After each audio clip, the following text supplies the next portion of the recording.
जय श्री कृष्णा दोस्तों, बीएसरा फैमिली में आपका स्वागत है। दोस्तों, जन्माष्टमी पर बहुत ही सर्वार्थ सिद्ध योग बना हुआ है। 6 तत्वों का एक साथ होना बहुत ही दुर्लभ योग माना जाता है। दोस्तों, जन्माष्टमी के दिन एक वस्तु का भोग लगाकर आपको अवश्य ग्रहण करना चाहिए। इस उपाय को गर्भवती स्त्रियां भी अवश्य करें तो उनको मन वांछित संतान की प्राप्ति होगी।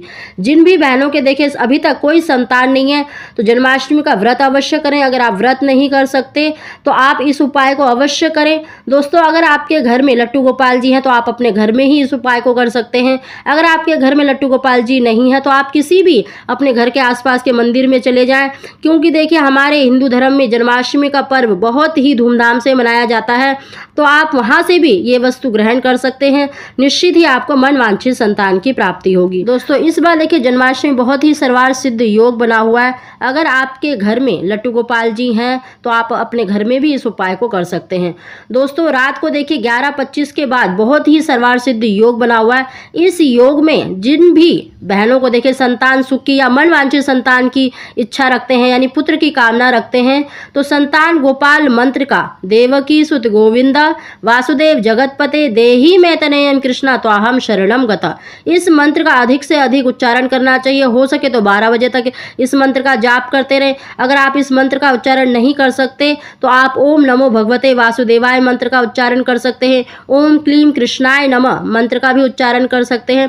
दोस्तों, 11:25 के बाद बहुत ही सर्वार्थ सिद्ध योग बना हुआ है, तो इस योग में आप अधिक से अधिक मंत्र का जाप करें। अगर आप ज़्यादा नहीं कर सकते तो एक माला का जाप तो अवश्य करें।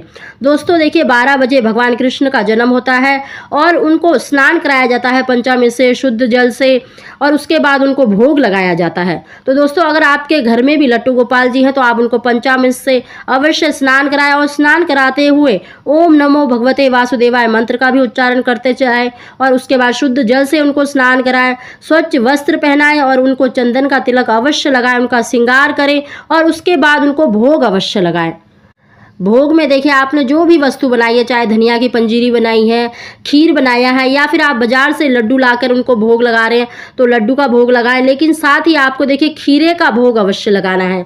दोस्तों, इस दिन खीरे के भोग का बहुत अधिक महत्व माना जाता है कि माता यशोदा ने भी इस दिन खीरा खाया था। तो आपको खीरे के जो हम सलाद में यूज़ करते हैं वही खीरा लेना है और उसको छिलकर उसको काट कर भगवान कृष्ण को भोग लगाएं, उसमें तुलसी अवश्य डालें। दोस्तों, आप जो भी वस्तु भोग लगा रहे हैं उसमें तुलसी अवश्य रखें।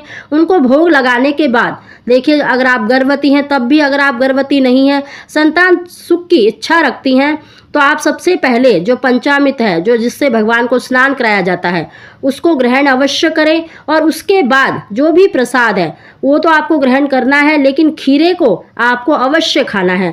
दोस्तों, अगर आप दूसरे दिन व्रत खोलते हैं तो आप दूसरे दिन भी ले सकते हैं। अगर आप 12 बजे के बाद अपने व्रत का पारण करते हैं तो आप सबसे पहले इन्हीं वस्तु को खाकर चरणामृत को, साथ ही प्रसाद, चाहे पंजीरी का हो, चाहे खीरे का हो, चाहे खीर बनाई है आपने, जो भी आपने भोग लगा रहे हैं उसको ग्रहण करें और साथ ही खीरे को आपको अवश्य ग्रहण करना है, आपको जरूर खाना है। निश्चित ही आपको देखिए मन वांछित संतान की प्राप्ति होगी। जो गर्भवती हैं वो भी अवश्य खाएं तो उनको निश्चित ही मतलब पुत्र की इच्छा रखते हैं तो पुत्र की प्राप्ति अवश्य ही होगी।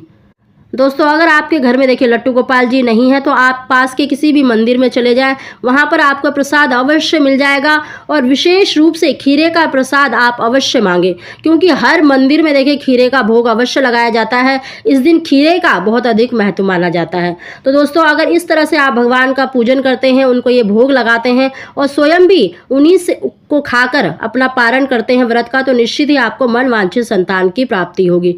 दोस्तों, अगर आपको हमारी जानकारी वीडियो पसंद आई हो तो इसको लाइक अवश्य ही करें।